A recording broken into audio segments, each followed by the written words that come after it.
This episode was pre-recorded as part of a live continuing education webinar. On-demand CEUs are still available for this presentation through AllCEUs. Register at allceus.com/counselor toolbox. I'd like to welcome everybody to today's presentation, Dialectical Behavior Therapy Techniques, Emotion Regulation. We are going to start out by reviewing the basic premises of DBT. And the reason we're doing that, and we're only going to do it in this one, is because obviously emotion regulation, we're starting kind of at the beginning, but we want to go over what is the theory underlying a lot of what we're going to talk about.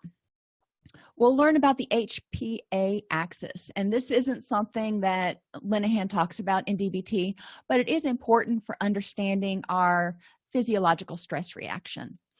We'll define emotion regulation, identify why emotion regulation is important and how it can help clients, ourselves, staff, yada yada, and we will finally explore some emotion regulation techniques. There are things besides just preventing vulnerabilities that we can provide to clients to help them regulate their emotions prior to moving into that distress tolerance realm of skills and activities. So basic DBT premises, everything is interconnected. When you get up in the morning, if you're having a bad day, you didn't sleep well, your back hurts, you're cranky, you got a lot of stuff to do, it's raining outside, yada yada yada, you're noticing all the negatives, your thoughts may be more negative. You may be more likely to notice the negative. You may be more likely to have what we commonly call a bad attitude.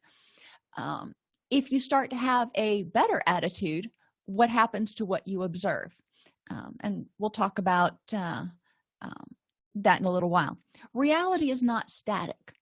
What is true right now in the present may not be true right now, which is, was the future from what the present was half a second ago. So reality changes. When we look at a situation, when we look at an event, we're looking at how am I reacting and what is my feeling about this situation right now. We can learn to change where we're at, but with the information I have right now, what's going on? And a constantly evolving truth can be found by synthesizing different points of view, because most of the time as humans, it's just kind of part and parcel of being human. We don't have the whole picture. And I did the best I could with these little graphics here. Think back, if you will, to some of Piaget's experiments when he was trying to demonstrate egocentrism. When we're looking at this yin and yang sort of model, the girl stick figure, what does she see? If you ask her what color is this orb, she would probably say black, because we're assuming she sees the black side.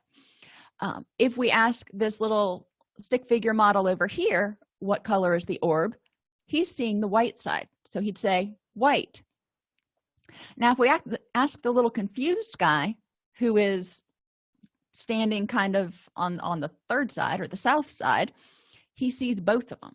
So he hears the stick figure girl say it's black, he sees the stick figure boy say it's white, and he's going, well, it's kind of both. You can synthesize both perspectives and figure out that this is an orb that has multiple colors, even though she can't necessarily see those colors and he can't necessarily see those colors. So DBT says, let's try to take a look and see if there are blind spots, see if there are things we're not seeing or things we didn't observe. The basic assumptions of DBT, and well, people do their best. If we didn't think that, we probably wouldn't be in this profession. So people are doing the best with the tools they have and the knowledge they have at any given time. And I obviously added that extra part.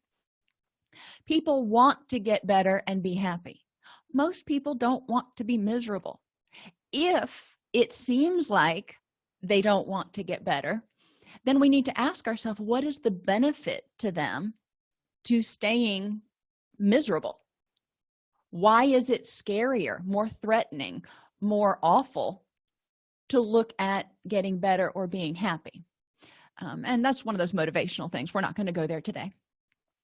But in general, people are going to choose the most rewarding option when presented with multiple options. Okay, now this is one area that I kind of diverge. The official statement is clients need to work harder and be more motivated to make changes in their lives. I've had a lot of clients who have been working their butt off, but they may not have the right tools.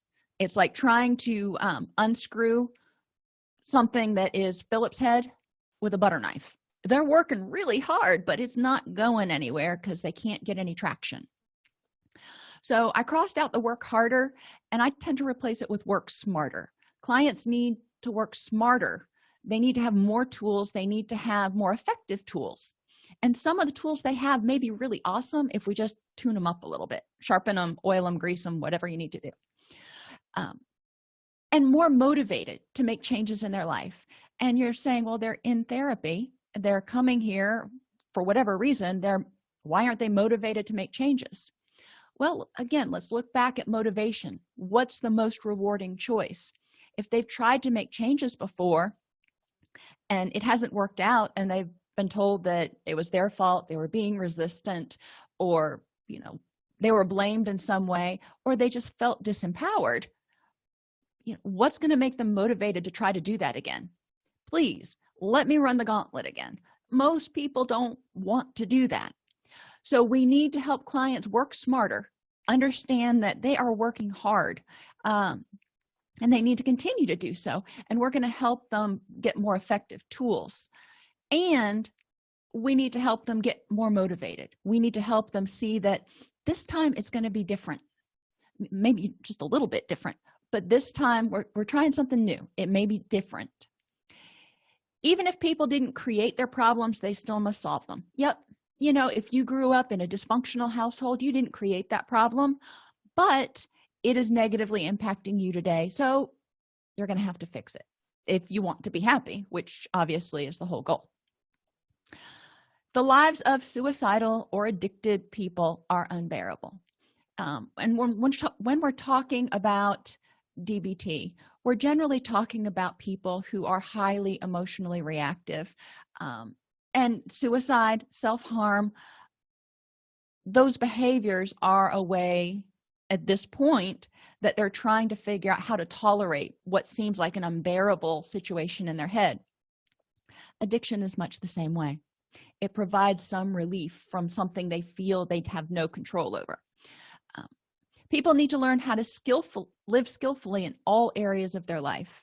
Well, yeah, because every area is interconnected. If you're really stressed out at work, do you just leave work, go home, and you are not stressed out anymore? No, that's not the way it works. It would be great if it did, but it's just not. Even if you don't take all your stresses of work home with you, it has taken a toll on your energy level. So when you get home, you're more vulnerable to emotional upset or just falling asleep on the couch at 6 p.m. or whatever it is. So we need to help people learn how to live skillfully in each area, so the exhaustion or negativity or whatever it is from one area doesn't bleed over into the other area. So we need to learn how to juggle stresses in all of our areas to prevent vulnerabilities. And people cannot fail in treatment. When someone relapses, when someone backslides, whatever word you want to use, I look at it as a learning opportunity. I say, okay, you made a different choice than we wanted you to make, a different choice than you were hoping you would make. So let's learn from it and figure out why that was the more rewarding choice than what was on your treatment plan, the goal that you're working toward. What happened? What were you more vulnerable? So you didn't choose the newer behaviors because they weren't as readily available. Let's use this as a learning opportunity to figure out what's going on. It's not a failure. It's a learning moment or a teachable moment. So what is emotion regulation? Emotional dysregulation, we'll start out there, results from a combination of high emotional vulnerability. So you've got somebody who is kind of reactive. Extended time needed to return to baseline. So when they get upset, it takes them longer to de-escalate and get back to baseline. and an inability to regulate or modulate one's own emotions. So I want you to think about some time that you've been driving on the interstate, and you're just driving along, cruising along, and heaven forbid if this has happened, I hope not, but if it did, you can probably just relate. A semi comes along and runs you off the road onto the shoulder, and oh my gosh, you get onto the shoulder, your legs just are going like this. You can't even press the gas pedal because you are so stressed out. You're gripping, your knuckles are white from gripping the steering wheel so tight. Your heart's racing, you're breathing fast. You're in full out fight or flight mode. So you went from a 1 on the stress meter, kind of cruising along, aware of the fact that you need to be cognizant of dangers, to a 5 of, oh crap, that could have been really, really bad. All right, so you take a couple deep breaths, your breathing goes down a little bit, you get to the point where you can actually press the gas pedal, and you pull back out onto the highway. Now, are you returning back to baseline and just like la-di-da, putting around like you were before? Most likely not. Most likely, you're a little bit more on edge, and you're checking your back rear view mirror more often. You're looking back, making sure nothing's in your blind spot more often. So you're not returning to that same level of less stressedness, if you will. You're staying a little bit elevated because your brain is gone, I thought it was kind of a safe situation, but I'm realizing now that not so much. So I'm going to keep you on higher alert. And it's going to take longer for you to return to baseline because you're looking for those threats now. You're much more aware that it could happen. People who come from invalidating environments, people who are regularly, chronically stressed, they're constantly looking around for anything else that is going to threaten them, anything else that's going to stress them out. So they're not going from a 1 to a 5 back down to a 1 again. They're going from a 1 to a 5 back down to a 2, and then back up to a 5, and then now we're only going down to a 3. It's that stress is ramping up.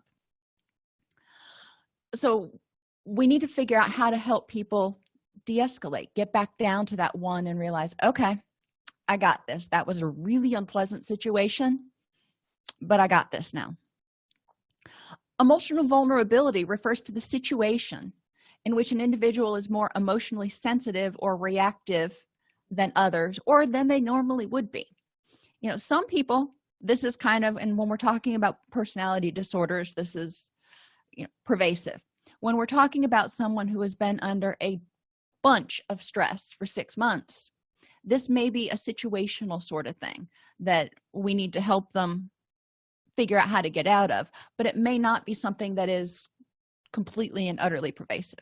In any event, when you are stressed, you're already kind of on edge and something happens. Do you react the normal way that you normally would if you were just like sitting there and going, oh well, okay, let's figure out how to handle this? Or does it throw you up sort of into the stratosphere? And for a lot of people with emotional dysregulation, when they're basically, their relaxation is the brink of chaos. So they're standing there teetering and they're going, okay, I cannot take one more wind or it's going to push me over.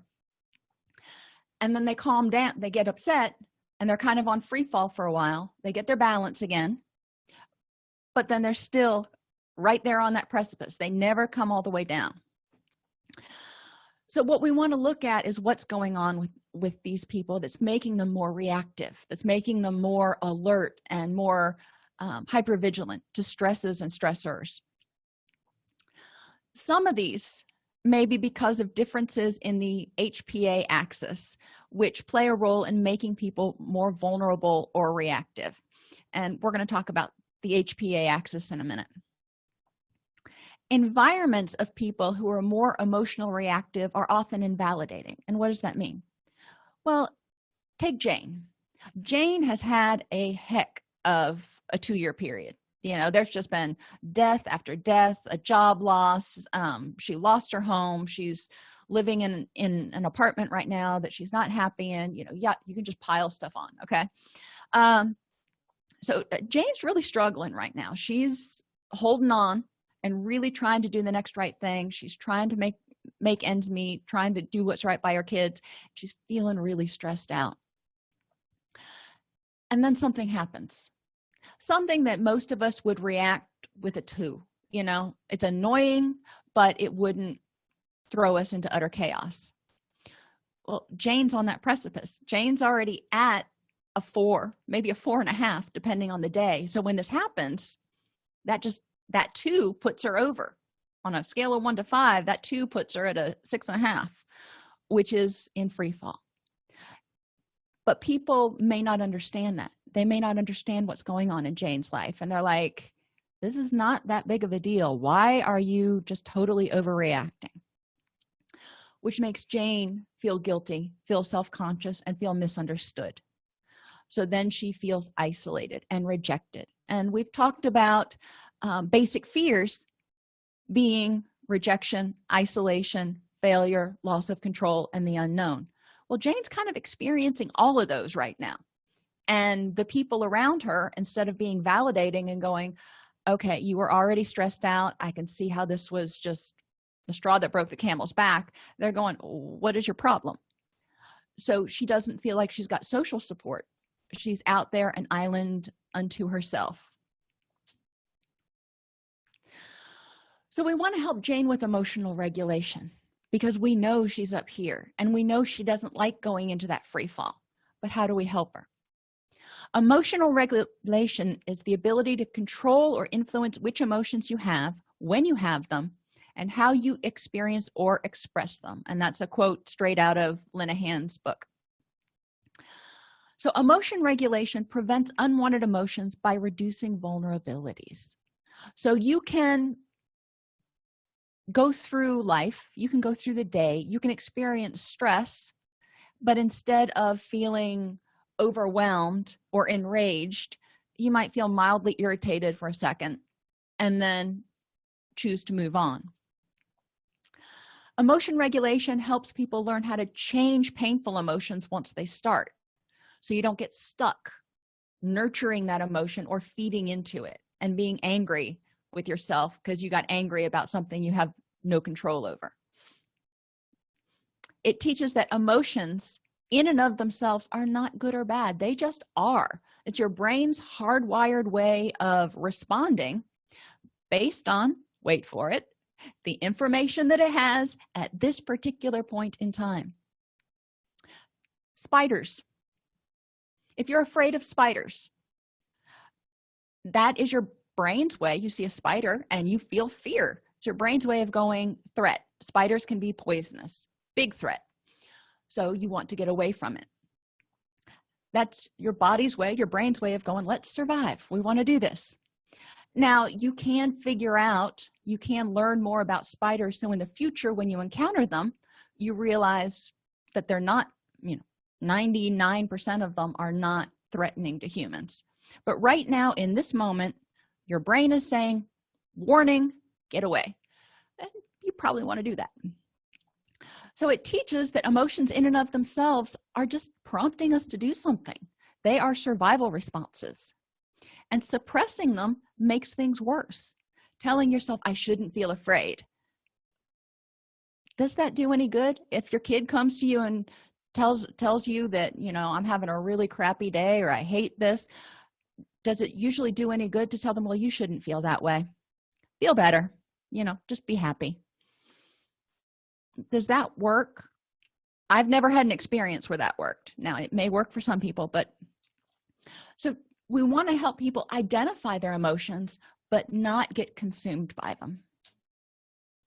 Emotions are effective when acting on the emotion is in your best interest. So sometimes it's in your best interest. Expressing your emotion gets you closer to your ultimate goals. Sometimes expressing your emotion gets you closer to your short-term goals, like making the pain stop. And true, pain is unpleasant.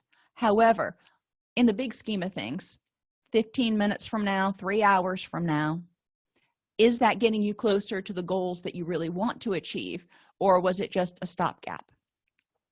Expressing your emotions will influence others in ways that will help you. So if you want to influence others in ways that are positive and will help you, then emotions can be very helpful. Emotions are sending you an important message, and we already talked about that. Now, so I'm thinking, the devil's advocate in me goes, well, I can think of a client that goes, yeah, rage is a great emotion to express. Is it in my best interest? Yeah, it gets people to leave me the heck alone. Does it get me closer to my ultimate goals? Yeah, it reduces my stress by getting people to leave me the heck alone. Will it influence others in ways that will help you? Yeah, it makes them go away. And are these emotions sending you an important message? Yeah, rage is telling me that these people, like everybody, is a threat to me. So in the short term, when you look at it that way, it can be tricky to see, but we want to help people get outside of this immediate threat and say, where do you want to be? What does happiness look like to you? Or however you want to define that ultimate goal. And then once you get into stress tolerance, which is Thursday, talk about how do you endure unpleasant emotions so you don't take the stopgap route. Now on to our favorite HPA axis. The hypothalamic pituitary adrenal axis is our central stress response system. And don't get too caught up in all the psychobiology of this. I think it's good to be cognizant of, but obviously we're not prescribing. The hypothalamus, place in the brain, releases a compound called corticotrophin releasing factor, or CRF, which triggers the release of adrenocorticotropic hormone from the pituitary gland, which triggers the adrenal glands to release stress hormones, particularly cortisol and adrenaline. Now, your adrenal glands are actually on your kidneys. And why is that important? What I want you to see or understand is there's a lot of systems involved. There's a lot of hormones involved. There's a lot of stuff involved. That's not just thoughts. You're releasing a bunch of chemicals in your body that are altering the neurochemicals and the other hormones to prepare you for fight or flee. The adrenals control chemical reactions over large parts of your body, including the fight or flight response, and produce even more hormones than the pituitary gland. So you've got these adrenals. This is kind of your stress area, if you will. It produces steroid hormones like cortisol, which is a glucocorticoid, which means it makes your body release glucose. What do we know? That glucose, blood sugar, energy. All right. So it increases the availability of glucose and fat for the long-term fight or flight reaction. It also produces sex hormones like DHEA and estrogen. Okay, why is that important? Because we know that when estrogen goes up, serotonin availability goes up. So if the adrenals are busy doing something else, it may cause other hormonal imbalances. And it also produces stress hormones like adrenaline that are going to ramp you up. They're going to increase your respiration, increase your heart rate, all that kind of stuff. So once you have that whole reaction we talked about and the perceived threat passes, cortisol levels return to normal. Great. This is what happens in the ideal situation. But what if the threat never passes? What if we're working with a client who is constantly fearing rejection and isolation? They need external validation because they don't feel good enough as they are. They don't have social supports because their emotional reactivity has kind of pushed everybody away. So they're constantly feeling this threat of rejection, isolation, failure, loss of control, and the unknown. They're holding on, just like you were holding on to the steering wheel after you ran off the road and you got back on. You kept chugging because you wanted to get to your destination, but you were scared witless. Okay, so you're chugging along. What's going on? What's going on in that body? The amygdala and the hippocampus are intertwined with the stress response. The amygdala modulates anger and fear or fight or flight. And the hippocampus helps to develop and store memories. When you're under stress, and think about a time when you were under a lot of stress, were you effective at learning and paying attention to the good things and the bad things? Or were you just trying to make the pain stop, make the threat go away? The brain of the child or adolescent is particularly vulnerable because of its high state of plasticity, which is why we see people who tend to have personality disorders, much of their trauma and stuff really started early in their development, and which is why it's pervasive in every area or many areas of their life. Bad things are learned. Emotional upset prevents learning new positive things to counterbalance it. If you're in a bad mood, if you're scared, if you're threatened, if you're hungry, homeless, put whatever stuff is there, are you really paying attention to the bluebirds that are flying around and singing pretty songs? Or are you really paying attention to the fact that you got an A on a test? Maybe not. So we need to understand this. People who live in a chronically stressful environment may also have an overactive HPA axis. So they've already got some adrenaline and cortisol going on. They live kind of in this state of hypervigilance, and then something happens and they're just like through the roof, kind of like when you scare a cat. What happens to the brain when there's a chronic threat to safety and a constant underlay of anxiety, this constant undercurrent? As it learns, your brain forges synaptic connections from experience and prunes away connections that aren't utilized. People who feel a lack of control over their environment are particularly vulnerable to excessive stimulation of the stress response. Now, it's not just children. Abused and neglected children pop right up there, but abused and neglected adults. Think about a client that you've worked with who's been in an abusive relationship for years. Does she have all the happy connections, or is she pretty much terrified, exhausted, and stressed out most of the time? Adults with anxiety or depressive disorders, it doesn't even have to be an abusive or neglectful situation. If you have someone that for whatever reason has clinical anxiety or depressive symptoms, they are in this state of constant threat and constant upheaval, if you will. So they're not seeing, they're not able to learn and take in as much of the good stuff. So there's more bad stuff coming in. They're paying attention to more of the bad stuff or unpleasant stuff. The synaptic connections that form the foundation of people's schema of themselves and the world become skewed towards the traumatic event at the expense of a synaptic network based on positive experiences and healthy relationships. So we have this client here, and these are her negative experiences. She has a lot of them, and she's got these going through her head a lot, and they don't just go away. Whenever she meets somebody and she's like, well, they're going to leave me. Whenever something happens, she feels isolated and alone. She may fear. So she's got really strong connections to those past memories and past experiences. And when you're in the midst of all this, there's not a lot of happy stuff. And even when she appears happy, a lot of times she's faking it. She's not seeing and remembering all the happy stuff. She just wants to avoid the pain. Another example I could give you is think about a city planner. Now, a city planner only has a certain budget, just like we only have a certain amount of energy. The city planner looks and says, what roads, what connections between cities get the most traffic? And let's devote our resources and strengthen those connections, because we know we've got all kinds of traffic going over there.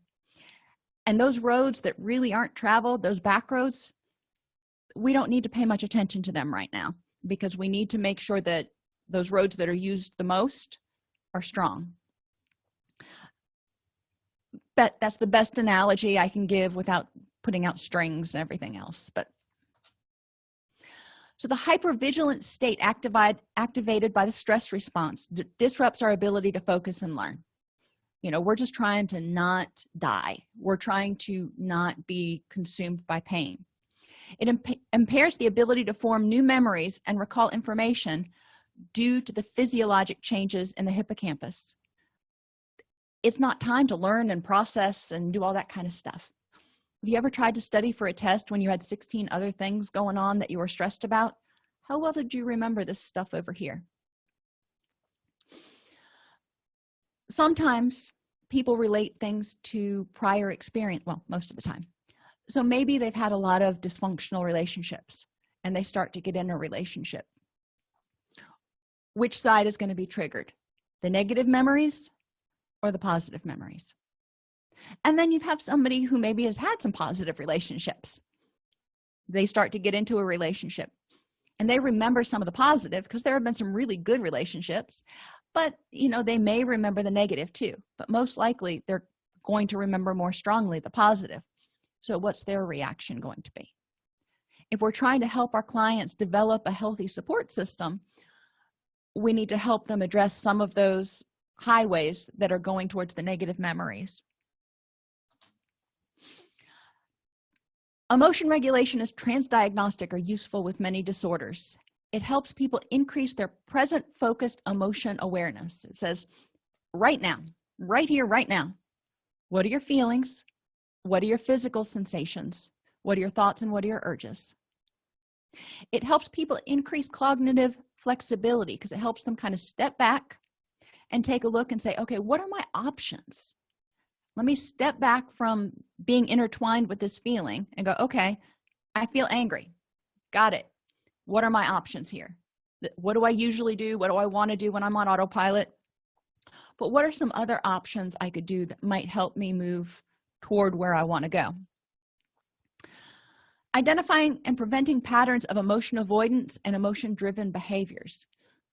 We don't want to get in the situation of constantly trying to avoid unpleasant emotions by lashing out, by hurting ourselves, or by doing things reactively. When I feel this way, I must smoke a cigarette. I must cut myself. I must fill in the blank.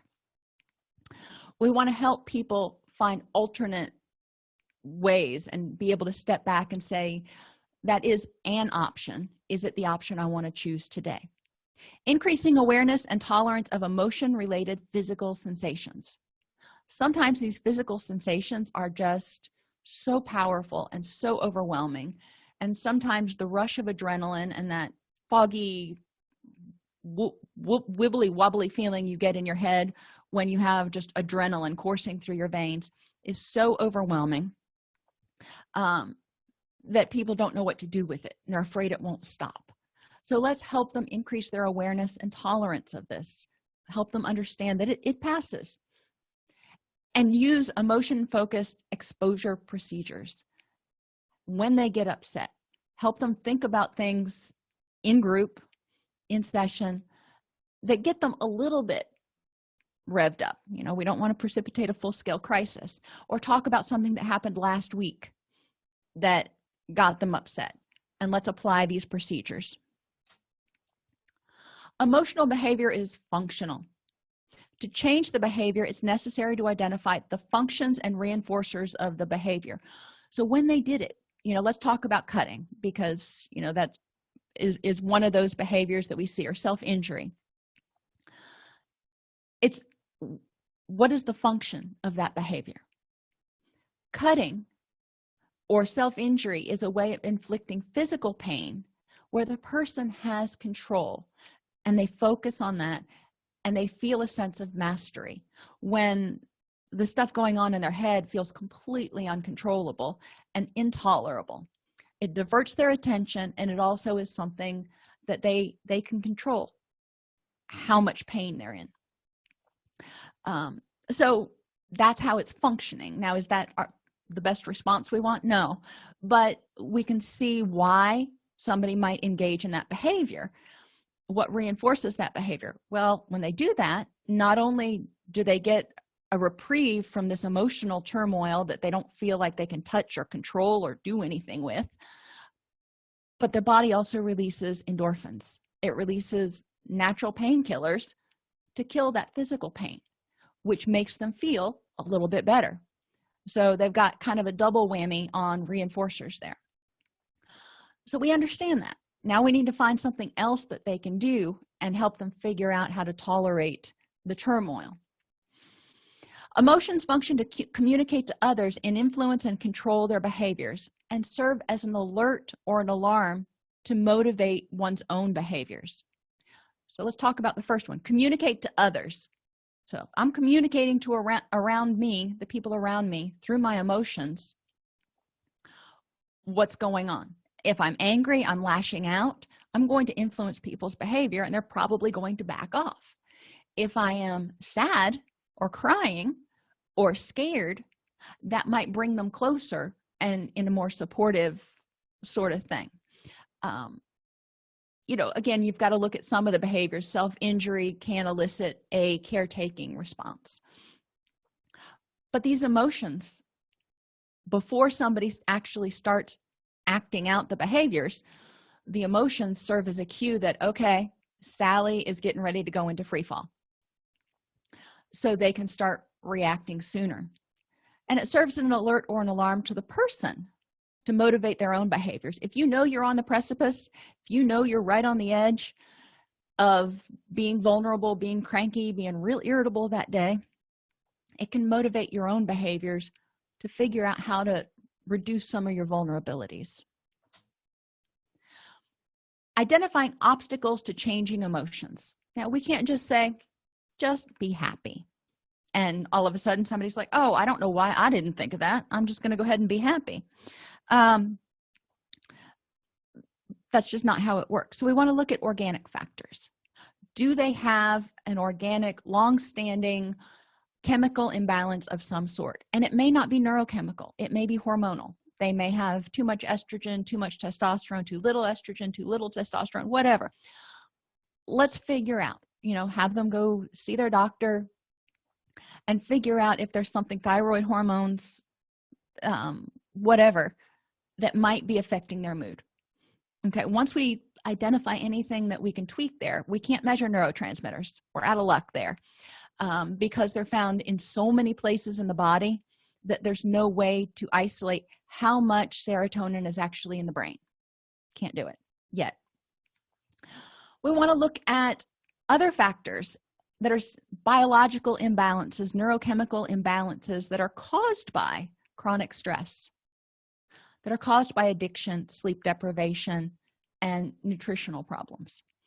So what sort of chemical imbalances are we precipitating by keeping the stress going and keeping the adrenaline going, keeping your body revved up all the time? We want to look at obstacles. Well, let me stay with biological factors here real quick. The organic things, if we can refer to the physician and we can figure out ways to address those, that gives the person one step forward. So they're not feeling as depressed or they're not feeling as reactive. People with hyperthyroid, when their thyroid is overactive, may have some anxiety issues or some other mood issues that can be addressed with medication. Then we look at the situationally caused things. Are there ways we can help them reduce their chronic stress?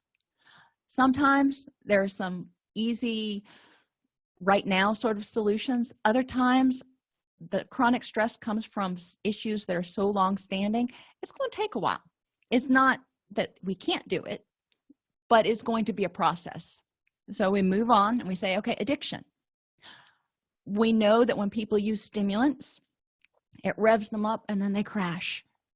And it makes them more, that emotional yo-yo caused by the substances or the addictive behaviors also makes them more vulnerable to emotional reactivity. Sleep deprivation gets all kinds of hormones out of whack, tends to make people more irritable. That's one most everybody can look at addressing right now. And nutritional problems. If they're not eating well, not eating at all, encouraging them to see a nutritionist in order to make sure they're getting something balanced that they will actually adhere to, not something that they look at and go, yeah, that looks great, but no way I'm eating that. Skills factors, what can we help them with? We can identify cognitive responses that are obstacles, which is basically, I can't do that. I won't do that. Resistance in some way. My response to that obstacle is set to look at it and weigh the positives and the negatives, do a decisional balance exercise to address the cognitive responses and figure out why is the dysfunctional or unhelpful reaction more rewarding. Why is it more rewarding to be angry or scared than to look at doing things and thinking things that will help you feel happier. What's the disconnect? And generally it comes back to prior failures, fear of failure, because they've been down that road before, and it's such a letdown when they're feeling really good for like 3 weeks and then they crash. Behavioral responses that are obstacles to changing emotions. If somebody lashes out when they get upset, and they lash out and they throw things, and then they feel guilty. So this behavioral response may lead to having more difficulty changing emotions, because we've got to help them figure out how to pause before the behavioral response so they don't compound the situation with more negative emotions. And environmental factors, people, places, and things.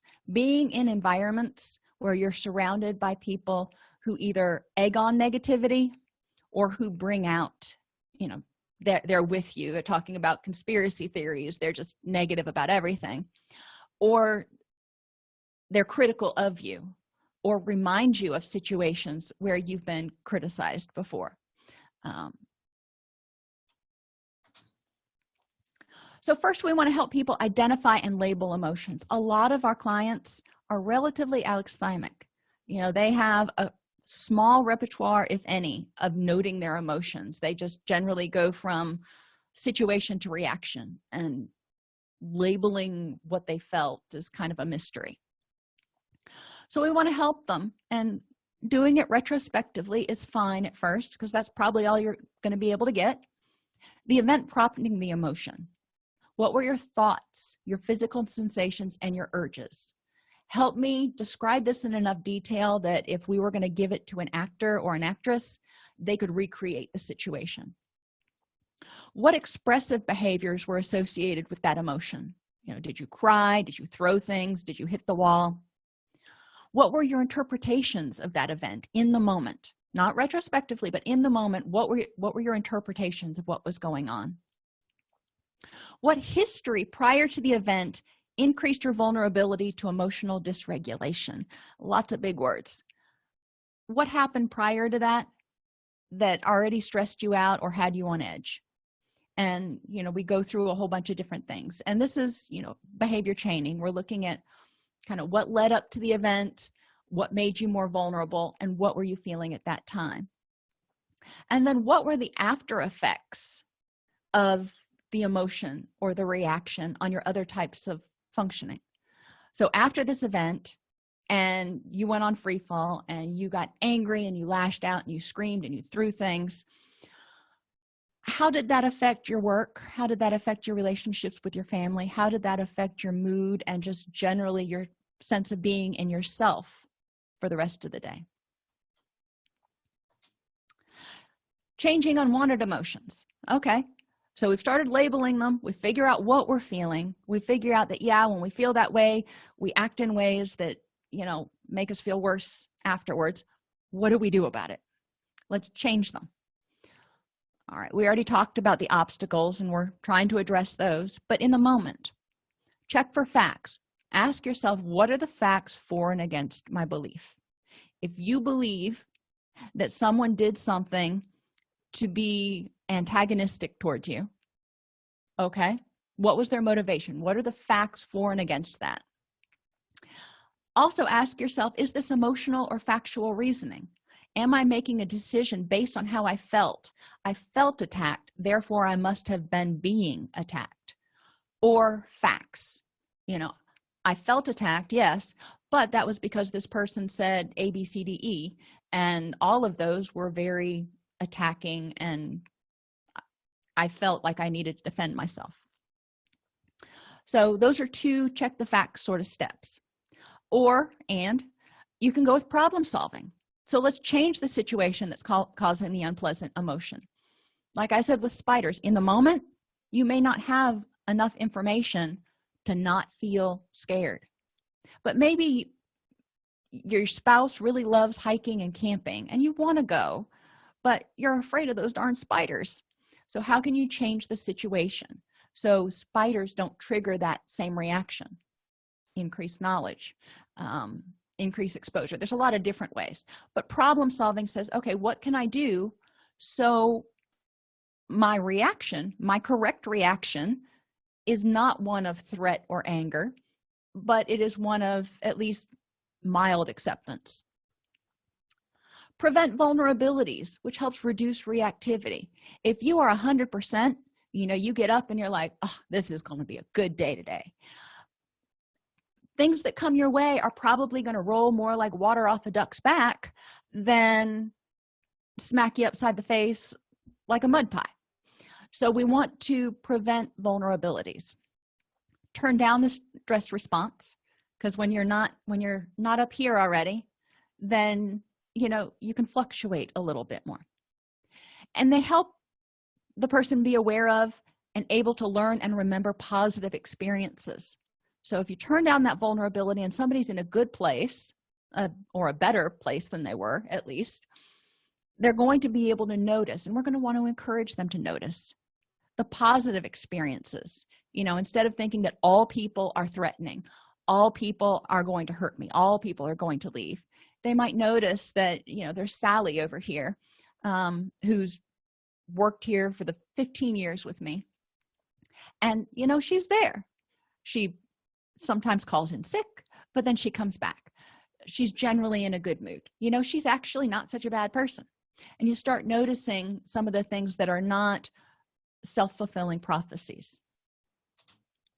Building mastery through activities that build self-efficacy, self-control, and competence. Small goals.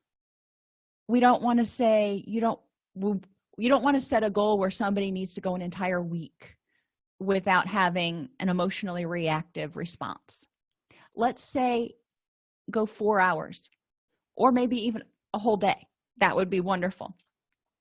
But first, we've got to talk about how to reduce those vulnerabilities so we set the person up for success. What things can you do? And we're going to get down here in a minute.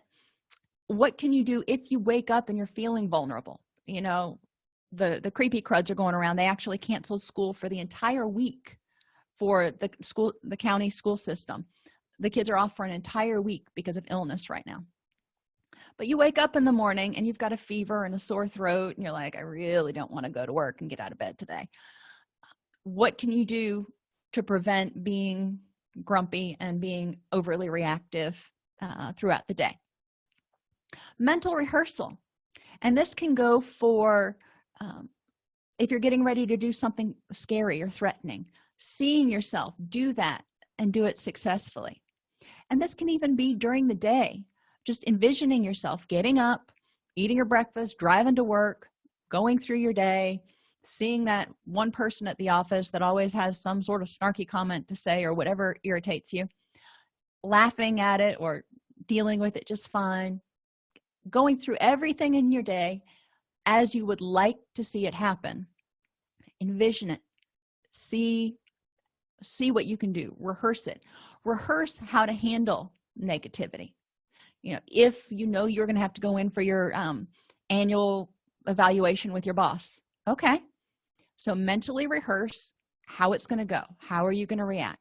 What's going to happen? So you're prepared for it. You have your responses, and it takes some of the unknown out of the situation. Physical body mind care, pain and illness treatment, and the acronym for this is PLEASE. And I changed one of them to laughter. It used to be physical illness, and that was both P and L, but I like laughter. Anyway, we'll get there. When you're in pain or when you're sick, you're vulnerable to being a little bit cranky. That's just your body's already saying you are weak.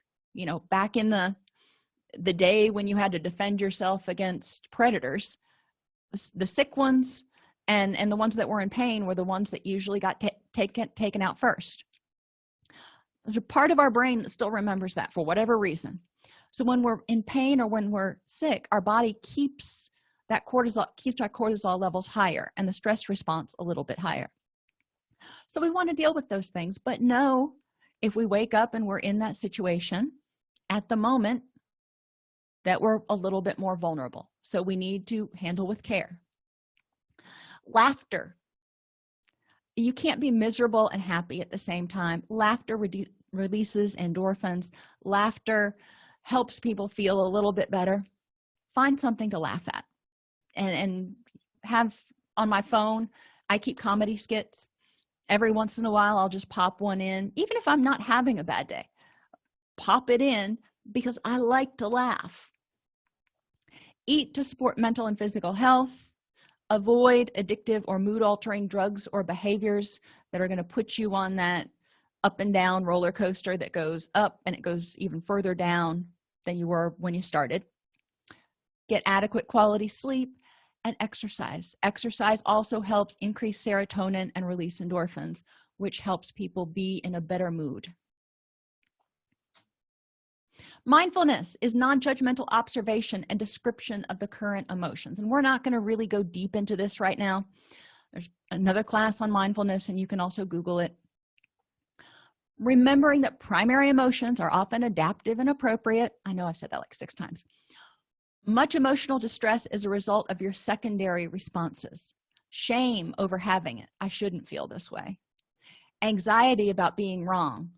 Maybe this is the wrong way to respond, or what if I'm wrong about this?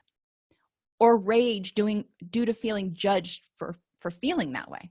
I feel this way and you're telling me I shouldn't? How dare you?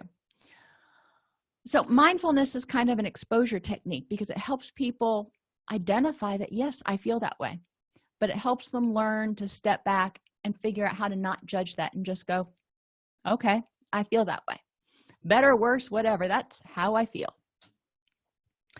Exposure to intense emotions without negative consequences, that non-judgmental acceptance, just going, all right, it is what it is, extinguishes the secondary emotional responses of feeling guilty about it or feeling ashamed or angry at yourself for being angry.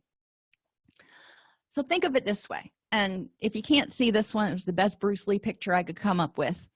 Scenario 1 is an unpleasant experience. The person has an unpleasant emotion, then feels guilt, shame, or anger for feeling that emotion. So instead of having to deal with one emotion, one-on-one, now you're having to fight 4 different unpleasant emotions. And you start acting to try to stop the avalanche of negativity in the absence of adequate skills. Now, Bruce Lee, he was able to take out 4 or 5 at a time. But most of us, we would be beaten, because all of these adversaries would be coming at us and we would be building on them. In scenario 2, and this is where we want people to get, they have an unpleasant experience, which is part of life. They identify the unpleasant emotion. Again, part of life, sucky, but part. But they have the ability to deal with one emotion. They're like, okay, I'm angry. What do I do about it? Instead of I'm angry, what do I do about it? And I'm guilty. And you see how, she's got this. She can take that one emotion. So what we're helping people do is uncomplicate, if you will. Emotional dysregulation is common to many disorders. People with dysregulated emotions have a stronger and longer lasting response to stimuli. They're already kind of stressed out. They're already hypervigilant, if you want to say. They're already wound up a little bit. And then something happens and it amps them up. Now we have a scale of 1 to 5. If they're already on a 4 and it amps them up 2 points, they've fallen off the scale. They're in free fall. So we need to understand that what we perceive as an excessive emotional reaction, they may not have been starting from the same place that we were. We're starting from a 1. If they're starting from a 4, then their reaction to the same thing may seem pretty reasonable. Emotional dysregulation is often punished or invalidated and increases hopelessness and isolation. Emotional regulation means we help people use mindfulness to be aware of and reduce their vulnerabilities. So we help them take it so they're not at a 4, they're maybe at a 2. They're in therapy for a reason. We're going to help them work on the other stuff and get them down to a 1. But right now, let's help them figure out ways they can take down their stress response, take down their just underlying anxiety and stuff. Identify the function and reinforcers for current emotions. When they happen, let's understand where they came from because they're functional. Do that chaining worksheet. Check for facts. Okay, now that I know how I feel, I know what my reactions are. I know what my thoughts are. I know what my urges are. Let's check for the facts in the situation, for and against. That forces people to kind of step back, which lets the urge sail out some, and then problem solve. What can I do right now to improve the situation? And what can I do in the future so I don't necessarily experience this exact same situation again? How can I break that mold? Okay, so emotion regulation doesn't provide us with a whole lot of distress tolerance skills. Emotion regulation is really about preventing vulnerabilities and helping people figure out, okay, here's where I'm at. How do I pause so then I can choose from my distress tolerance, problem solving, or interpersonal effectiveness skills? But it's a big step. How awesome would it be if you could eliminate some of your vulnerabilities? I mean, think about it just for a minute or two. What vulnerabilities you've got going on in you right now, and how many of those, could you potentially over the next week or two kind of address? Sleeping, eating, maybe you have 16 things going on and you could pare it down to 8. There are a lot of different things that you might be able to kind of pull out of the rabbit hat, if you will. And what kind of a difference would it make? If you're talking about your staff, look around at your organizational environment. What vulnerabilities are there? Environmental vulnerabilities, physical vulnerabilities. My best friend's working somewhere right now where pretty much everybody is required to work doubles because they're so short-staffed. They're going to start getting vulnerable pretty soon. So look around. What can you do to moderate that so they can model effective emotional regulation, but they can also not be emotionally dysregulated by a client who has emotional dysregulation issues? Alrighty, so that concludes our discussion today. If you have any questions, I would love to hear them. If you want to discuss, that's awesome. If you want to get on to your next client, I totally understand that. I want to wish everybody a happy Valentine's Day. For me, I don't particularly pay a lot of attention to Valentine's Day, but it is the eve before half-price chocolate, and that is my kind of day.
If you enjoy this podcast, please like and subscribe either in your podcast player or on YouTube.